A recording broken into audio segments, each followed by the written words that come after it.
Chapter 5. Arya could not believe that Maudi had slapped her. She too never accepted when she touched the mouth in exclamation. Arya held her beaten cheek in wonders. She saw the Pope preaching in the Vatican. When more people gathered, Maudi ran away crying. It was difficult to tell the one smirked. Arya boldly moved inside immediately without saying a word, leaving Sugar explaining to the rest how it was. Cardinal and Kana were there safe and kicking. They knocked at the door. They expected her to open, however, she requested them to vanish, and she wanted time alone. Cardinal could not leave her door. He admired this girl right from childhood. The entire village knew about it. They had been close friends for years until Arya joined the campus and lost that connection. She no longer created time for him. When Maud became guild, Arya spent vacations with her and never returned home. With the time, Cardinal heard that Arya had fallen in love with some person outside his knowledge. He waited for a full year for the girl to come, but she could not until previous fortnight when she knocked at his door. Cardinal was so happy to see Arya again. They took a long walk to the valley from where the duo sat on a round rock for a talk. Arya apologized for not living to his expectation because things turned upside down at the last hour. She explained that she had met someone, but this was not the case. The point was that she wanted the Cardinal, the monkey, to lose to her during the initiation rite, such that she got an opportunity to fight Angel afterwards. Cardinal inquired why Angel didn't come. However, Arya replied that the hubby was abroad and was likely to come on that day of the party, thus he might reach the ground late. Besides, the elders had no clue about him. The other thing Cardinal was the king dancer who was supposed to dance with the queen. Cardinal knew what she meant but insisted. He asked her to let Angel fight his battles as a man and prove he was worth the most beautiful girl in Saga. There was disagreement between the two about the issue when Cardinal swore never to lose his dignity. He had fought for years to a permissive boy. Cardinal was not only bitter but also disappointed because he could not imagine that the girl he was supposed to marry had unfairly chucked him and in addition requested him to lose his title. It was a terrible evening on that chill hour. Arya promised that he was to receive 3 square kilometers of land, 2 cows, and 3 goats in return. She added that after the marriage, Cardinal was free to reclaim his title by fighting Angel. It would remain in history that no man defeated him. He instead urged that she had forgotten that books would write that the monkey lost to a girl. Cardinal walked away like that without giving Arya a conclusive answer. When the fight began, Arya never trusted the Cardinal. She, up to now, did not know whether he let her win or he lost because of the fake tricks she used. No one knew what Cardinal thought. This issue remained undecided because Elgon intercepted and stole the show. This bastard erased the tension between Cardinal and Arya when they turned their swords against him. Cardinal had forgotten that he was leaning his head on the door that entered into the girl's room until Sugar touched his shoulder. the mind had moved miles away from the present. He took a deep breath and turned to leave. His eyes had turned red. Sugar wished to comfort him, but the person was so fierce. She wondered how Elgon managed to defeat him. Maybe he was emotionally unstable. Sugar called him a soft voice. Sugar called him in a soft voice. Silence conquered the corridor. He turned and looked at her. He had not taken time to stare at her very well. He walked towards her with extreme concentration and saw the divine creature humans never realized. She was so trim with round eyes. Her figure was one. No wonder she was Miss Campus. When Cardinal reached where she was, she looked away with an excuse that she had nothing to tell him. The door opened, smiles hit their lips, and the little queen went out. Cardinal wanted to find out whether she was all right. Yes, she was. She had poured some tears down, then gathered herself well. They headed to Eli's court to submit the report. Sugar spoke on behalf of Arya that the journey was fruitful. The family was so hospitable. They were enlightened people with a civilized way of handling issues. They concluded that what Elgon did looked like sorcery to the eyes of the natives, but he used science and technology. His mom promised to sort things out. Imploring eyes stuck at Sugar, speaking as if something was wrong. Arya wanted to speak, but Eli dismissed them with a vote of thanks. He was going to meet the elders to discuss the day on which the march was to occur. The two went for lunch. Kana was already eating. He had no time for permissive girls. The moment he discovered that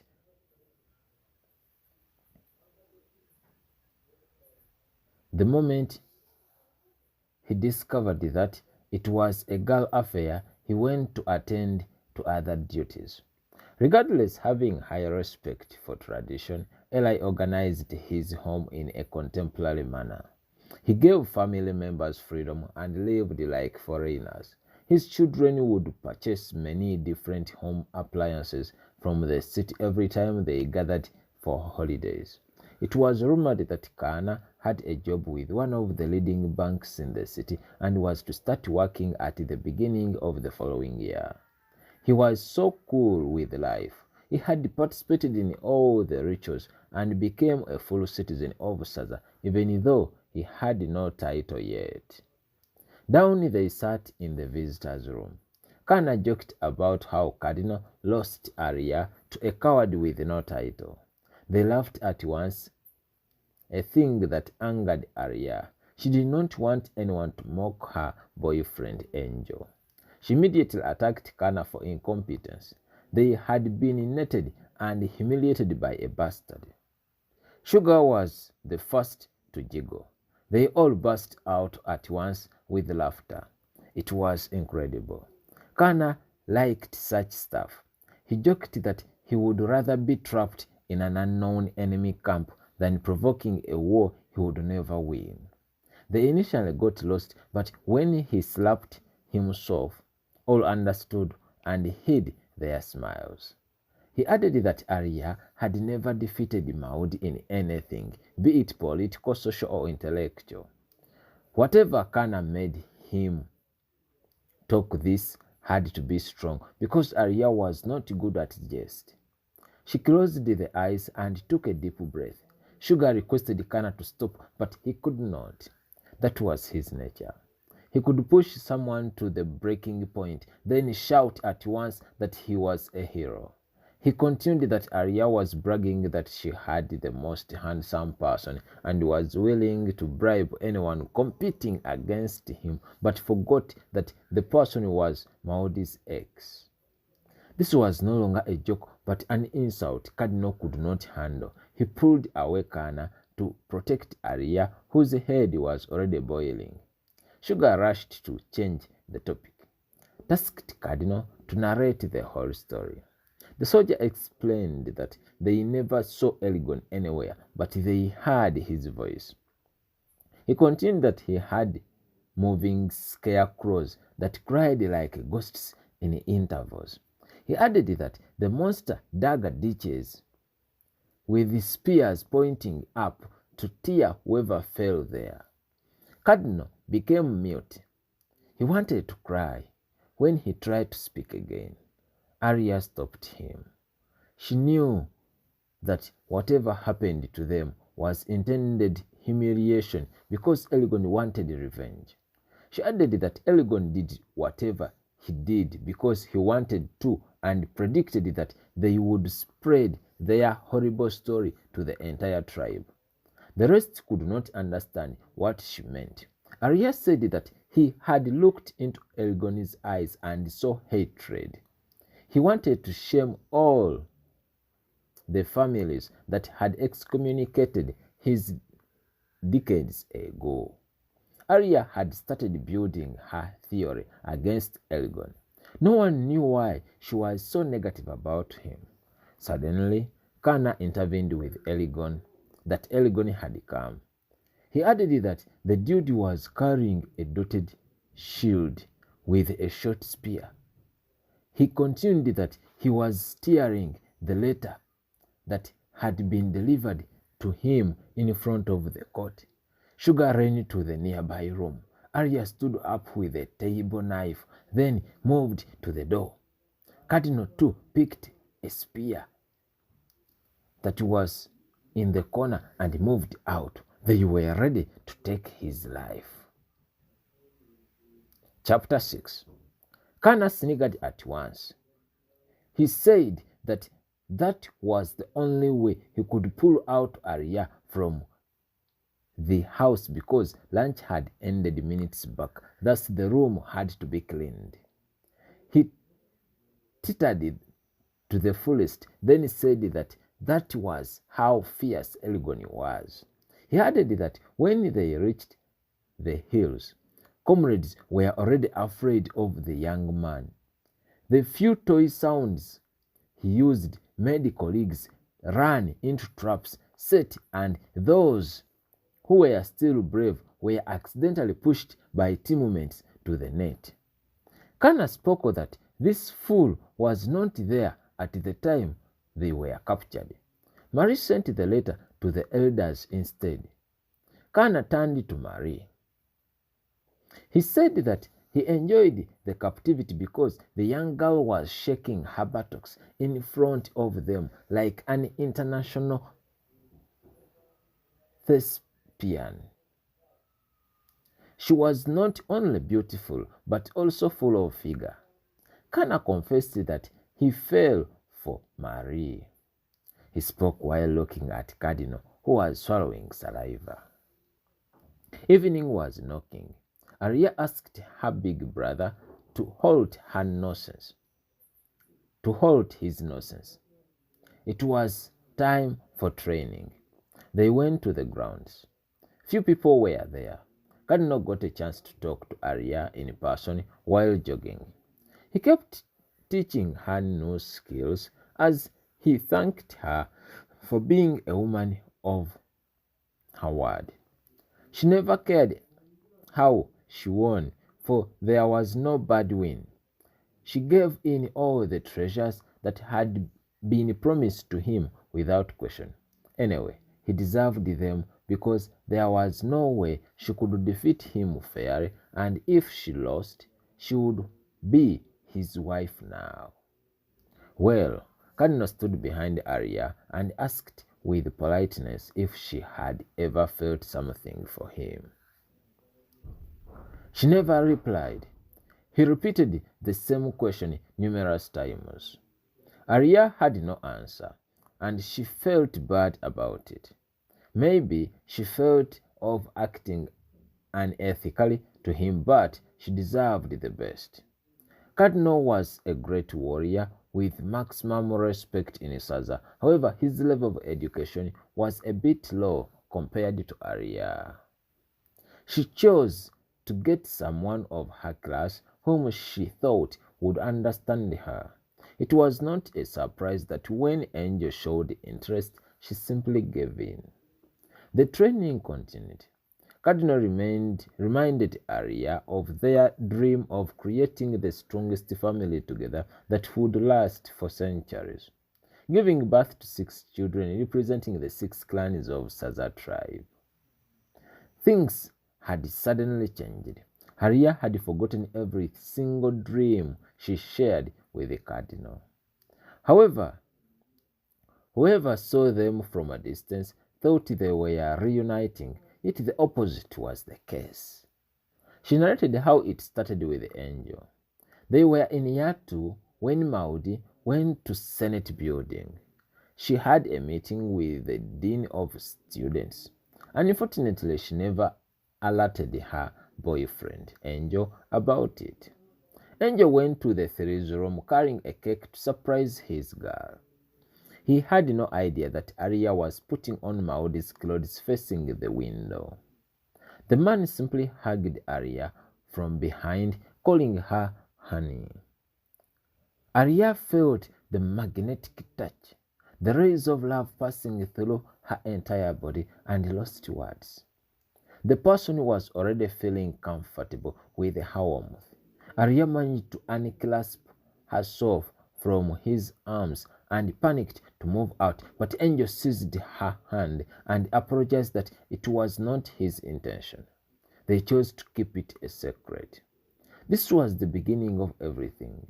Shyness ate them gradually. The more they hid it, the stronger the feelings for each other grew. Eyes could not conceal a thing. One evening, the third-year students had organized a coffee party. Arya and Maud sat in front since they were the chief guests, but Arya could find herself stealing a peep at Angel, whose eyes were already staring at her. Whenever she took a glimpse at him, she met his awaiting. Their secret grew cancerous every now and then. Sugar had noticed it and kept it at heart. She liked Arya more than Maud did, yet Arya preferred Maud to Sugar. Supper was served at nightfall. When Angel saw Arya lying behind Maud, he followed her. Sugar stood behind Angel and pushed him to press his body onto Arya. The queen could not breathe well. Her armpits went wet, and the dude was turning her crazy. He later elongated his hand to touch Arya, who pulled it away. He pulled it again in the darkness.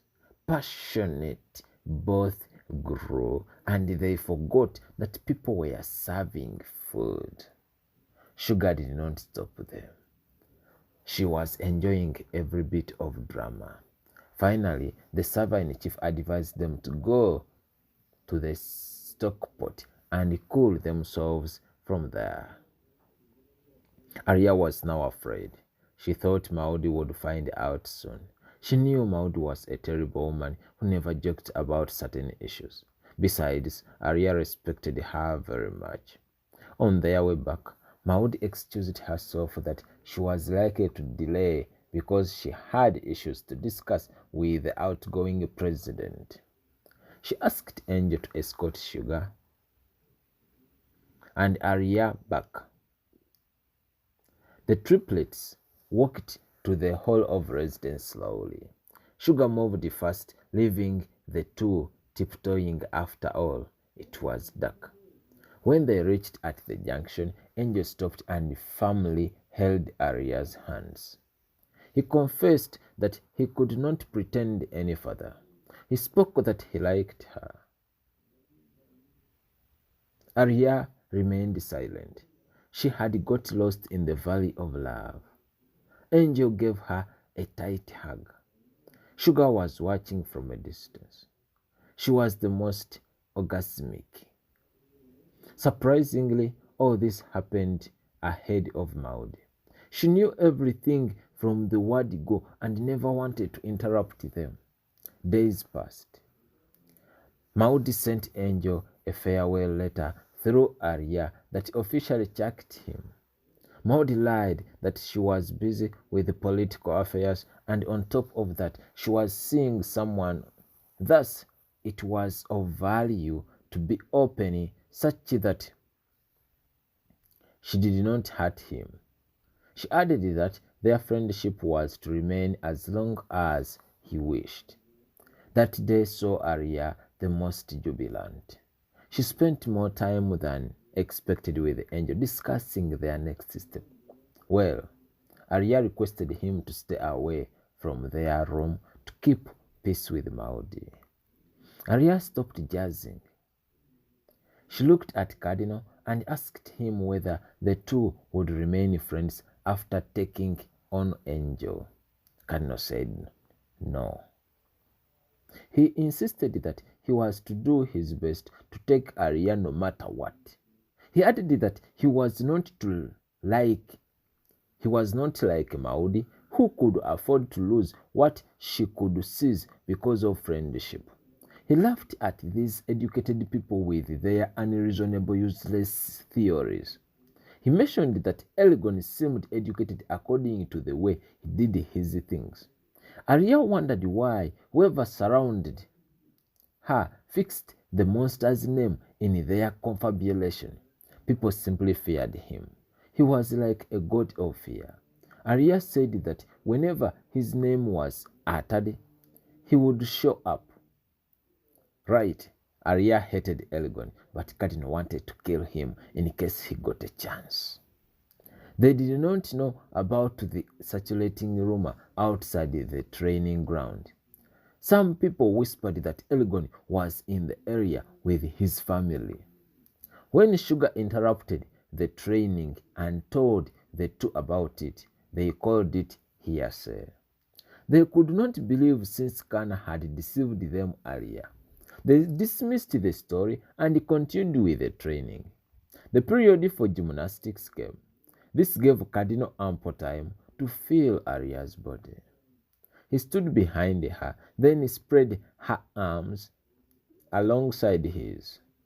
He drew close to lean his belly behind her back. They stood for quite long as she counted from 1 to 50. Cardinal was the most comfortable. He was used to such. In addition, he was with the woman he loved. She later turned. He lifted her up to cling her legs around his waist. She pushed her body up and down as Cardinal counted. She was physically fit. At this point, the monkey's trousers never remained the same. Extraordinary warmth down there had generated fire, which aimed at burning Arya. His little friend, went on rampage. He searched for the network around. It wanted to tether with Arya. The moment she finished and stood for another exercise, an arrow with a grey head hit the punching bag. It carried a short message, "Don't touch her." The two immediately turned around. There was no sign of the shooter. Suddenly, eyes landed on a man. Angel had come. He did not wait for an explanation. He punched Cardinal twice around the neck, then pulled his shirt like that of a teenage boy found dating a young girl of 12. Cardinal lifted Angel up like a piece of paper, then shouted with anger.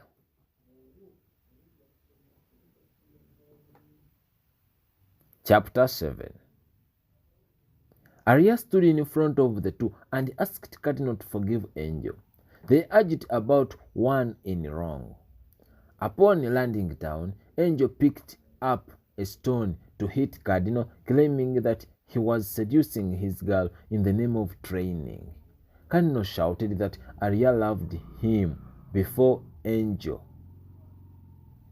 Thus, Angel had no right to be jealous. When he raised the hand to stone Cardinal. An arrow hit the stone down. The information on it was clear. Don't be a fool. The three now panicked to find the person trying to mock them, but no one was around. Arya thought it was Kana, but Cardinal opposed. He said that the shooter was a fundi and no one in Saga could afford such perfect targets. Both Arya and Cardinal spoke at once that it was Elgon.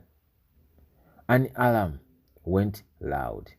The palace guards were called very fast to search for the intruder. They spread to various corners. Some went out and encircled the entire enclave. This time Elgon had no escape route. Cardinal took the same direction with Angel when they reached the end. Angel recalled that Cardinal's little friend was straight pointing at Arya as if the two had intentionally gone cozy. Angel pushed Cardinal to the nearby rock with warnings that if he still wanted to live, staying away from Arya would earn him more years. Cardinal could not stomach this mortification further. He stood up with untamable rage and kicked Angel around the waist, then down to the right leg. The harder he kicked Angel, the more ireful he became.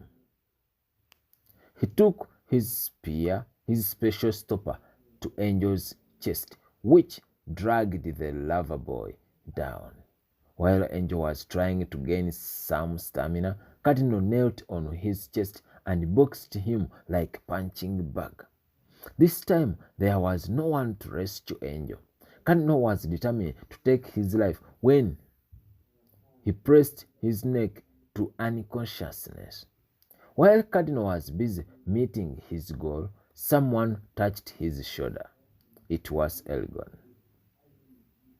There was no negotiation. The two took their fighting stanzas, and the air warmed.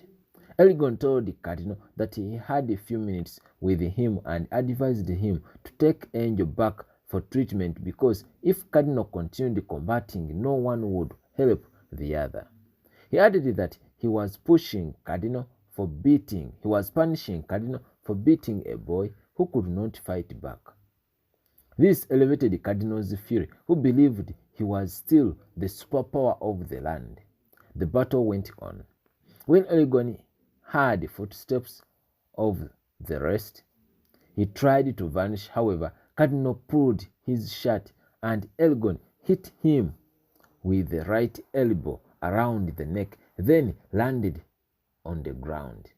By the time the rest came, they found Elgon jumping over Angel and got lost. No one else would chase after him, for there were two casualties to take care of. Arya saw Angel gasping for oxygen and shouted out Elgon's name. She promised to kill him herself one day. The palace guards could not believe that Elgon had terribly beaten two giants at a go in a few minutes. To his mouth Arya landed and offered a kiss of life. This alarmed onlookers, for the act had never happened in the land. All were astonished. They knew of the herbs to use, but not Arya's magic. By the time the leaves produced juice, Angel had coughed thrice. He wanted to speak to them about what had transpired when he weakly pointed at Cardinal. Unfortunately, Cardinal forced words out of his mouth that Elgon had pummeled the two and wanted to kill Angel because of Arya. It was cheap to believe because everyone had seen Elgon running from where Angel was. Cardinal added that Angel might not have seen much since he fainted immediately when he threw his first blow at Elgon. No doubt, this was a court case. Elgon had just become a full citizen of the land a few hours and began committing crimes. No one would stand for him this time. The prison would be a suitable home for him. Inside, the incapacitated were taken to meet the physician. Guards were dispatched to check and arrest Elgon from his new home as Arya headed to Haley's court to file a case against the monster. To her surprise, Elgon was in the office seated with Elder Eli, discussing developmental issues while taking coffee. When her eyes set at Elgon, she stopped moving. Lips shook in a strive to speak, but no word came out. Her heart beat faster. She breathed heedlessly until her father asked her to take a seat. She could not control herself in front of the person who had put two warriors down and was busy relaxing with the elder. Arya called Elgon her ghost and asked her father to order for his arrest promptly. She explained how the entire thing was and looked like a daydreamer. Elgon remained calm as Eli requested Arya to serve coffee first. The elder explained that Elgon was his visitor who had come an hour ago and none of the two had left the place. Eli called two court messengers who confirmed his words. While still there, one of those sent to search for Elgon came back and said Elgon had beaten two guards and taken off to the hills. When the guard looked at the other side of the office, he saw Elgon and pointed at him, then fainted. Eli too got confused. Arya confirmed they were speaking to a ghost. Guards were called to take the colleague out for first aid. Eli was too scared, but wondered why the accused was so cool. Elgon spoke that he could not reveal the security details before a non-combatant, but was willing to share with Eli for the land's best. He added that he did not intend to fight against fellow compatriots, but was ready to defend the rights of whoever was under threat, oppression, and persecution.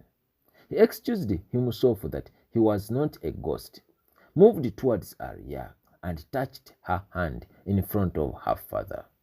Elgon moved it onto her body with an explanation that ghosts never had flesh. He added that he was not a wizard. He picked up a Wathogo's tooth and scratched his skin, then pressed it deep. He then scooped a drop of blood and licked. No wizard could do that before running mad. Elgon promised to meet Eli at the arena during the match. The elder requested Arya to escort the guest slowly as he finished his assignments. This was the hardest thing Eli had ever asked Arya to do, because Elgon had not only humiliated Eli, but also colonized the entire tribe. He felt the head bursting. She felt the head bursting. She never dreamt of nearing him. It became a matter of personal emotions and parental respect. Arya cogitated for seconds as Elgon bowed before the elder and stood to leave. Arya told the father that she was to stop right outside the gate.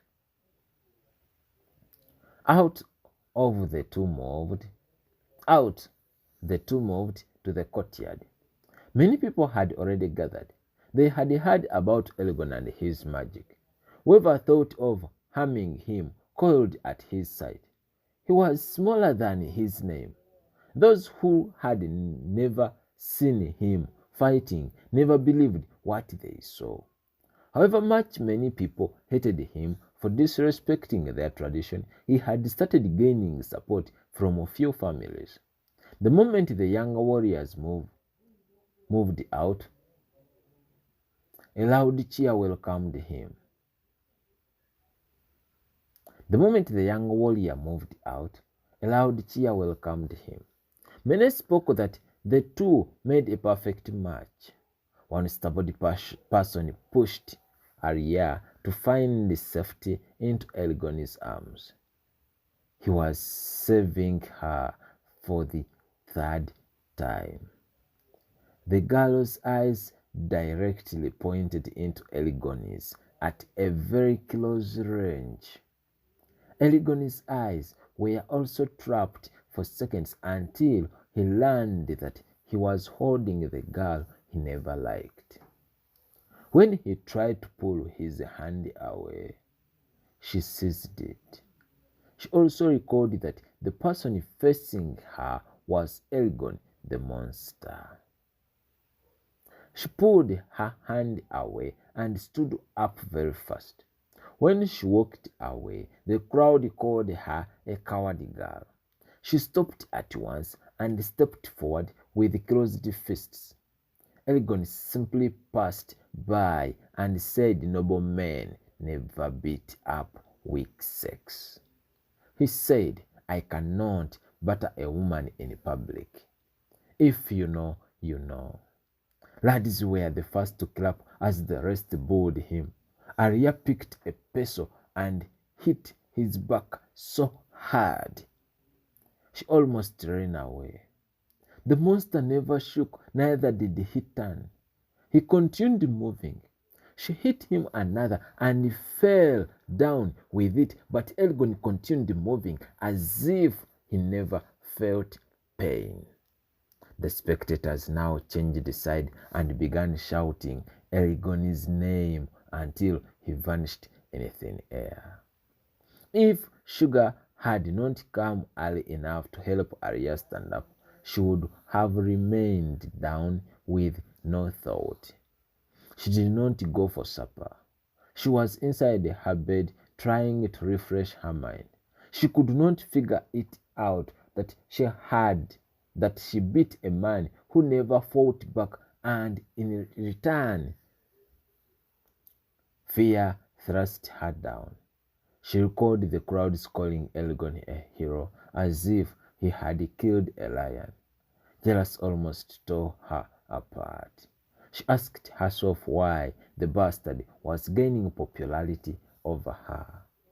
When she stepped out of the bedroom, she shouted on top of her voice. She had seen Elgon squatting in her room in the corner. Chapter 8. She continued alarming until Kana entered with the two guards. They had heard her calling Elgon's name. When the door opened, Kana started giggling.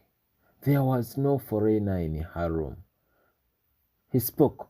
That's how obsessed you are with Elgon. It seems you wanted him here, such that he can visit you every day. You fell in his arms as if you did not know where the ground was. Was there any other person around? He pushed you away, but you clung to him like a puff adder, fangs in flesh. Like puff adder fangs in flesh. You like him, stop pretending. Arya shouted at Kana to halt it, but the elder brother continued. He was furious with his little sister, who never admitted that she was battling with someone she could not defeat because she admired him. Kana insisted that his professor was to pass soon. He advised her to cancel the fight between Angel and her because she heartily loved Elgon.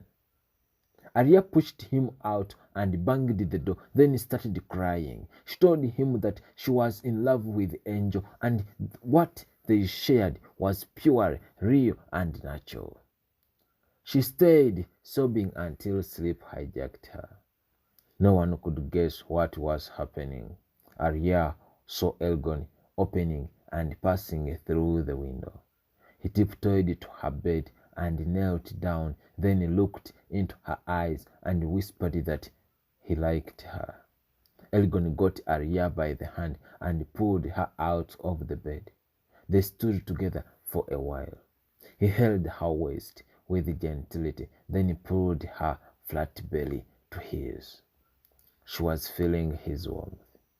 He lowered his head slowly and rested his chin onto her forehead. Then he hugged her.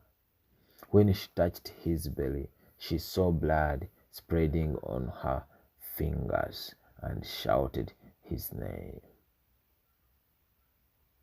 It was already morning. She thought of sharing her dream with Maudi, who was away. She had disappeared since the Tuesday disagreement. She had to prepare for the arena's fight. She moved to the eating room. Sugar was there jazzing with Fanekana, who pointed his lips into her. Sugar was laughing. The duo had been backbiting Arya. Sugar thought it was a joke. Arya was silent about Eligoni's obsession. She thought of sharing her dream with Sugar, but felt uncomfortable. Down she joined them for milk. She inquired whether anyone had heard from Maudi. The answer almost made her jump to the place. Sugar said that Maudi had gone to see Eligon. Her heart raced, almost made her heart raced. The pulse accelerated as she put a slice of bread in the sugar bowl and ate. Everyone saw her. She was not fine. Kana felt pity for his sister. He covered his mouth to avoid laughing, but ended up jumbling the whole room with when he coughed a piece of cassava. Those near him scattered as ebullience shook them down. They created Arya time to run sobbing to the bedroom. She did not know why she did so. Sugar was there with a white handkerchief. Well, she told Sugar that Maudi had planted Eligon to disorganize everything. That was why she ran to see him. However much Sugar was not so good at reasoning, she said that Maudi had gone to tell Eligon to stop subverting the whole village for personal reasons, and in addition, the issue of Arya was on list. Maud wanted to warn Eligon to avoid degrading Arya the way he used to do. She discovered that Maud was far better than she was. She would simplify complex issues in her head and act after thinking. Arya dressed up very fast and moved out with Sugar, then headed to Eligon's abode. They wanted to see Maudi. On their way, they met one of the elders, Maiga Milundi, who advised them to go back to the palace since they had a fight in the evening. They tried to explain that it was about Maudi, but the noble insisted. He reached an extent of escorting them back. Kana was around as usual. He was taking a gourd of local brewery made from millet, kwete. Moreover, that morning, he began from where he had ended. He thanked Elder Maiga for doing his friend Eli an errand of returning her crazy daughters. He led Maiga to his father's office facing him. Then ran back. Kana venerated his father so much that he preferred hiding away from him to facing him. Eli never liked his son's jest. He thought the son refused to man up and marry. He cherished Arya so much, for she could help him with office work. At times, she would represent him to the council and special functions, even though this was not allowed. Maiga discussed with Eli about the terms of the fight, then left. The two agreed that if Angel won, he would take up the youth's seat on the committee. Eli whispered to Maiga that Eligon was so chaotic, but at the same time prudent. To Maiga, Eligon was simply proud of himself, who wanted to prove to everyone that he was the best in whatever he did. They plotted to await him make one mistake and face the disciplinary chambers, from where he was to suffer conviction for a month or two. This would scale him down. Towards evening, the canton bell went. The chief announcer, Jemba Mark, moved from one homestead to another, calling the citizens to attend the grand finale. The arena was already full by 5 p.m. It was difficult to find someone if they got lost from there. It was like a market complex. Dancers first entertained the visitors, then the crowds performed. The day was so fascinating. All sorts of people gathered here, including those from adjacent tribes. They wanted to see the girl who threw Cardinal the monkey. At last, the elders showed up, and the tribe anthem took course. There occurred 3 minor combats, then the arena cleared. The defending champion Aryazvuge moved forward, then the challenger call was called. A voice heard from behind calling Eligoni's name. Another added. Arya got scared. She started looking around. She did not know what was going on. Her eyes landed on Maudi in the crowd, standing with Marie. Eligoni was nowhere to be seen. The crowd began demanding him seriously. They wanted him to challenge Arya. Leaders were too afraid because they had not planned for this. They had no idea that a boy who had not spent a week in Saga had gained this popularity. Right, a horn went. A tall person covering himself with a hood stepped in the arena. Arya relaxed at what she saw. She had thought otherwise. She almost jumped to hug him. It was Mr. Handsome Angel. He dropped the hood and the entire crowd went mute. He too had supporters. They gathered momentum slowly and cheered him up. Girls supported Arya. The bell went. The two began fighting. It was ending on that evening. A white bed sheet was presented. It was obvious that the day of mating had come. Arya felt absent-minded. She was skirting the eyes to the crowds. Angel continued calling her to concentrate. However, it seemed she had a second thought. She finally looked at where Maudi was and saw the monster standing behind her. She felt melting deep inside her.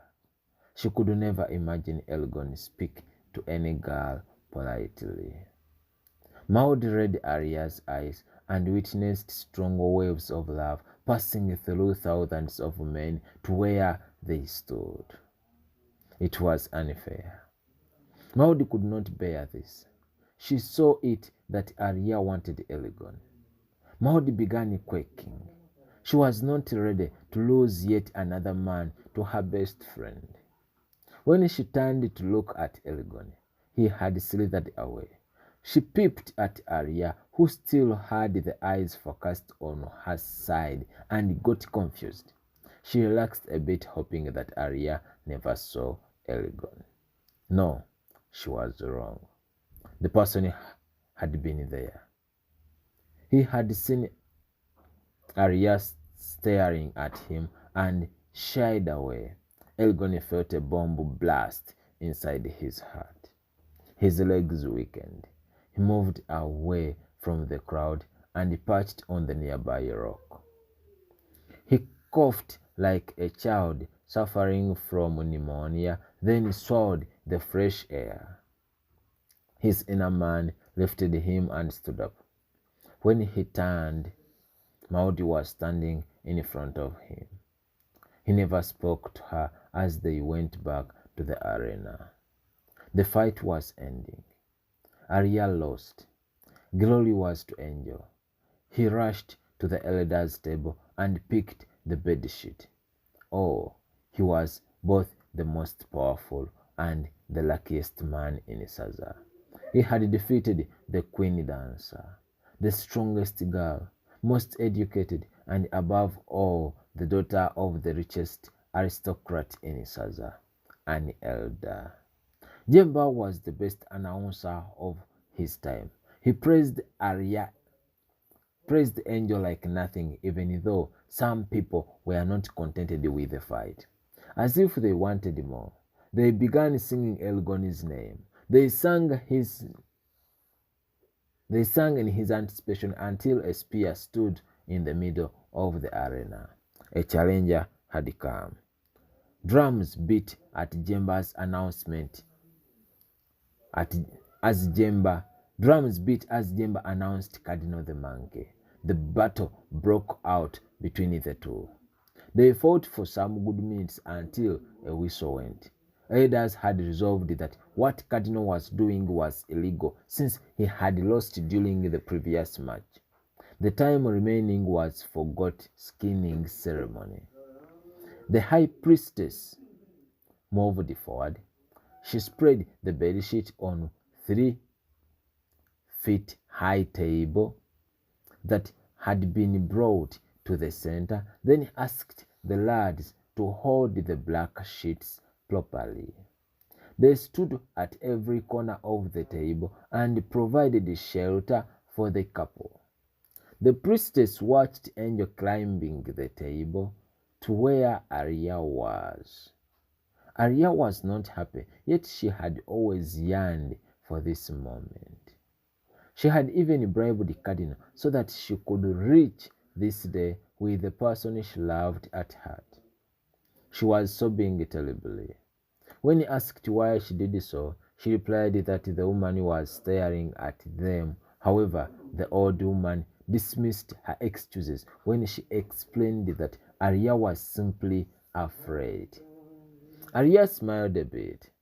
She got it that none of the two suspected the reason for her tears. The ritual began. The moment she screamed, the crowds hollered. They knew she was a virgin. They waited for the old woman to confirm. The minutes elapsed. There was no blood. Angel lost control. He started quarreling. He accused Arya of being fake and unfaithful. True, Arya was not a virgin and knew it. She thought Angel was already aware about it, but was surprised to see him losing temper.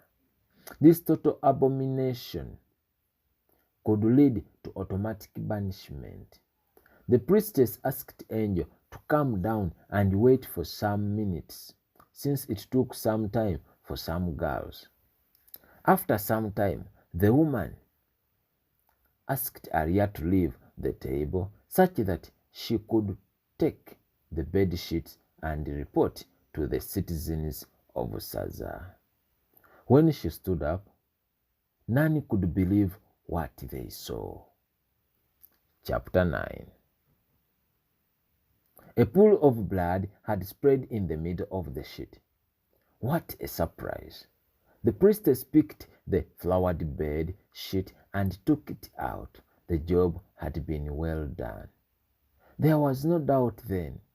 The marriage had to happen, and whatever Arya's father wanted had to be paid by the man's family. The new hero moved out and waved to the masses as praise singers followed him. Arya got time to check herself. There was nothing like a drop of blood from her. She wondered where it had come from. She knelt and thanked the gods for rescuing her. While she was still down, she saw someone tied under the table. When she moved close, the person knocked thrice, and the lads holding the shelter moved very fast and lifted the table away. She tried to stop them such that she could find out who her guardian angel was. Restless Arya remained. She recalled that it was only Maud aware of her secret.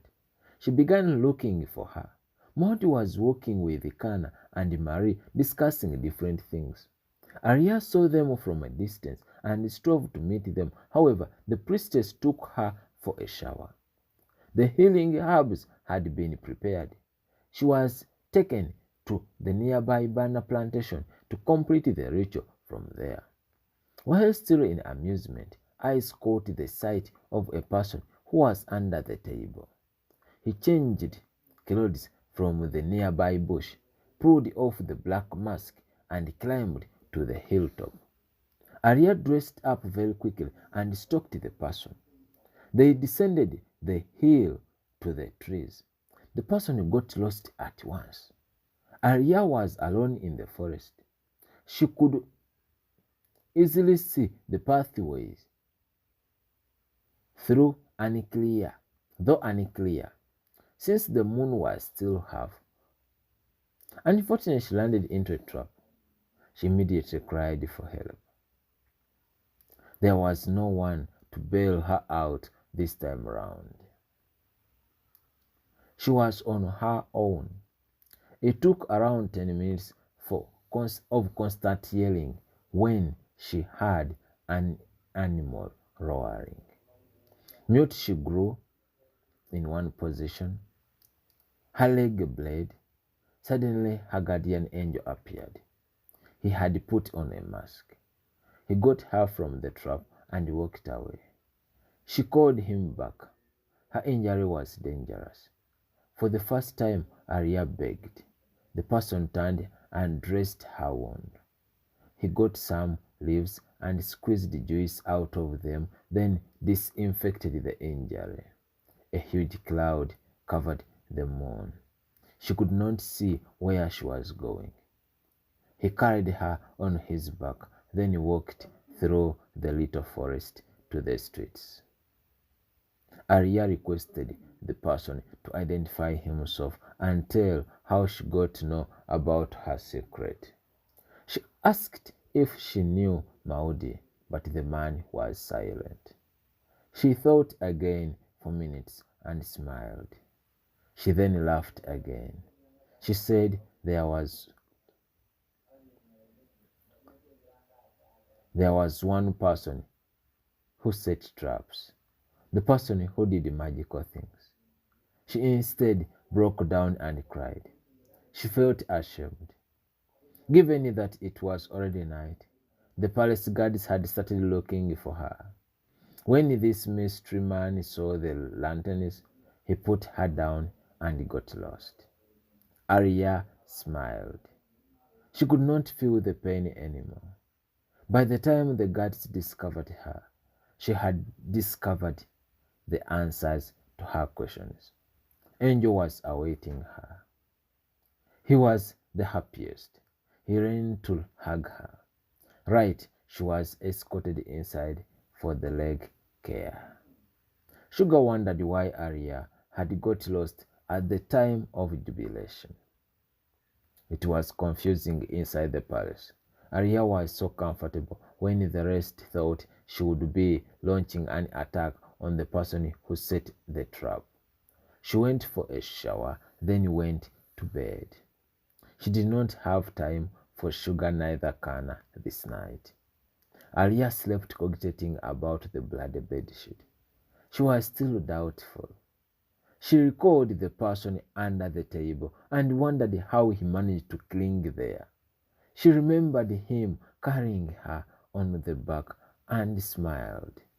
She was happy and said, "You fool, you know me better. Why are you always there for me? You save me all the time. I'll pay you with my..." The door knocked. Sugar wanted to talk to her, however, she refused to see her and pretended to be tired. She got the pillowcase made of wool. It was then that she learned that she was getting married to Angel few days to come. She recalled him losing temper at the time she wanted him most. Tears gushed out of her eyes. She felt betrayed. The night had grown old and cold. The fire was lit outside Elgon's ancestral home. His mom claimed to be warming the place and let the angry family ghosts rest in peace. Elgon was around on the stool. Mary brought him black tea and a bowl of salt. He wondered why she carried salt instead. She laughed, then went back for raw cassava. She peeled and the two roasted it. Mary asked her elder brother about Maudi. She said she was very nice and intelligent, thus deserved him. He turned and said, "The woman you see as sensible makes a man's life a nightmare." Mary did not understand because most men preferred bright women. Maud had fallen for Elgon and had tricked him to accompany her to the arena. Maud was so free with people, always good at making friends. Mary turned to Arya. She asked him to explain why. The girl looked at him and cried. She began giggling, then asked him again why he walked away if he had no feelings for her. He continued roasting his cassava. She finally inquired why he delayed coming home. She guessed that he was seeing a girl, probably Maudi. She tickled him, then ran to the house. Elgon remained there nodding. He liked his sister so much. When she left, he felt something hot under his armpits. Touching there, they were empty.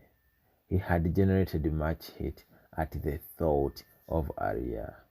He recalled Angel shafting her in his presence and threw away the cassava piece. When he flashbacked her on his back, he smiled. Arya had rubbed her chest on his back and tightly held him. She felt her warmth. It was supernatural, and he jeered himself and went to bed.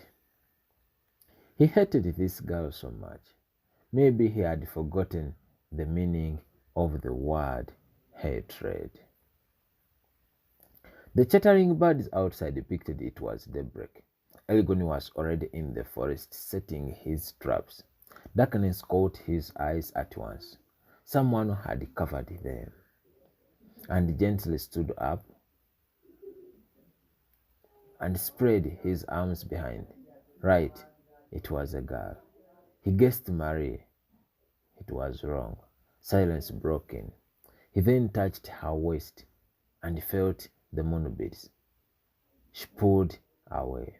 There was no option but to sit back until a gigantic tree barred her.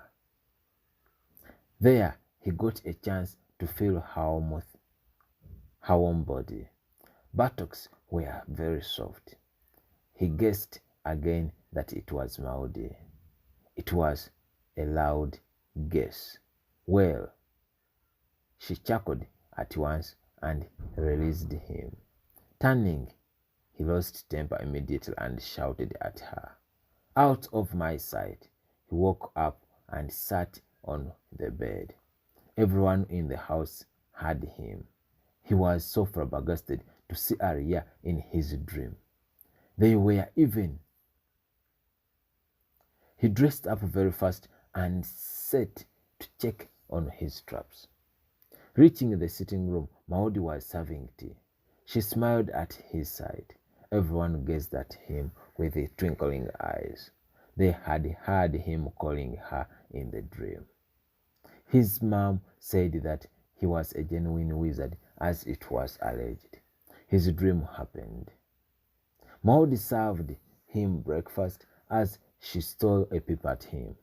He was so handsome. He knew it. She knew it. He too had zigzag imaginations. She was the girl who always dressed to kill at campus. No, She dressed to be killed. And anyway, she was the former Students' Guild president. She was standing right in front of him, so elegant. He swallowed saliva when she walked back. She was the girl whose buttocks he touched in the dream. On the mat, she sat and finalized eating. The two moved out at the same time as Maud escorted him to the valley. They sloped slowly with limited words.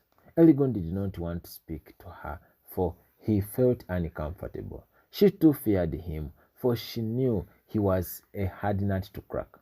She walked behind him for a while, then realized that it was of no value. She advanced forward. Regardless of being ignorant about where they were going, Maud followed the footstep traces. He branched to another route, letting her continue. He went to check on the traps in the south as Maud went westwards. Looking back, the person was nowhere to be seen. It was terrible out there. The city goddess had got lost from a wild jungle of angry game. She started shouting his name. Poor Maud wept, for she feared for her life. She had no knowledge about the trees since she spent most of her time in the city. When Elgon heard her crying, he instead moved to the hiding place of antelopes and scared them. He chased after them to the direction where Maud was. Little Gild saw the worst days of her life on the one as one of the antelopes jumped over her and raced to the bush. Another one almost knocked her down when it fell right where she was and kicked its last. The spear had stuck into its flesh. Looking around, the monster came from behind. He had killed it. She turned, saw him standing like a biblical pillar of salt.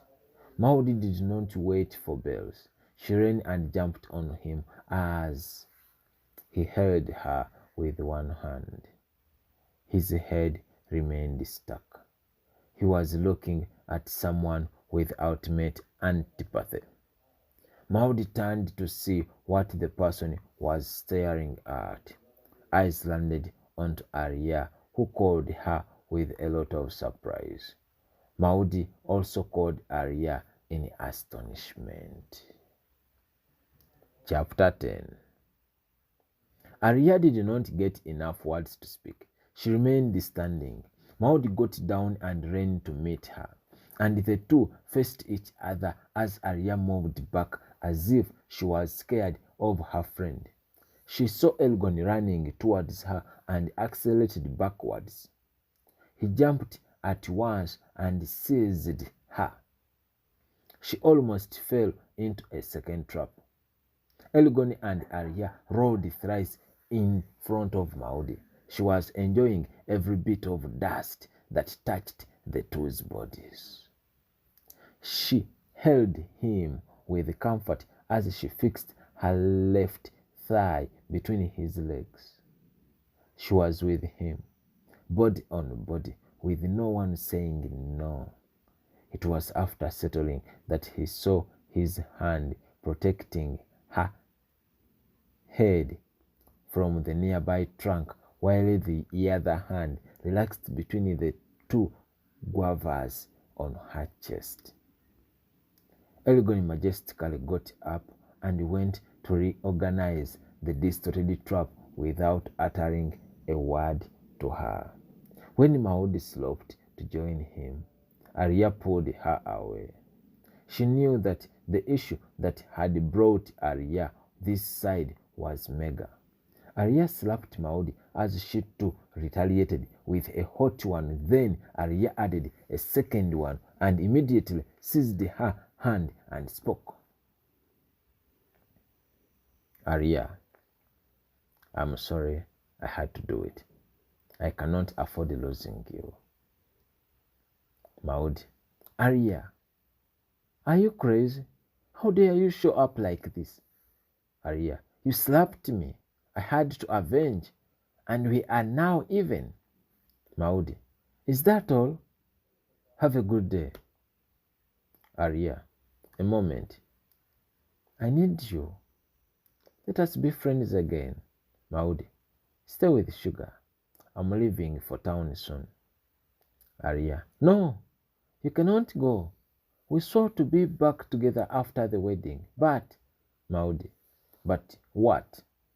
Arya, I want to change my mind. I think you were right about him. Maudi, who? What are you talking? Do not tell me that you want to dump Angel. Arya, it's not like that.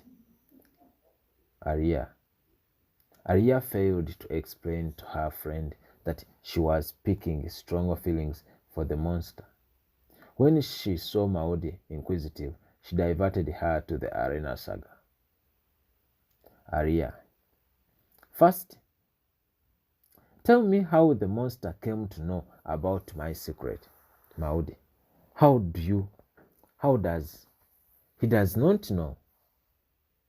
No one apart from us knows about it. Maudi saw that she had never shared with anyone. She was surprised to hear Arya mentioning it. It all started during the second year at campus during the city carnival on which different universities performed. That was the time when the game called Universal Sharing began. Dudes of one campus mixed with girls of another. When it came to Ganda University, from where Maudi and friends came, the girls refuted and chose to share with their own boys. Right. Kana, Angel were among the many. It was on that day that Arya spotted Angel with his spectacles. Yet, she well knew that he belonged to Maudi. When the event began, boys put on masks while girls painted their faces. It was hard to match a person with their name. Since Arya knew that Angel had marks of spectacles around ears, she spotted him immediately. The boys joined the dance floor and took his hand before anyone else did. This was the plot for all girls from Ganda campus. They were too proud to share with other boys. Other girls too had found ways of identifying their boys with ease. When they saw Arya taking a step, astonishment took them over, for they saw her picking a stranger.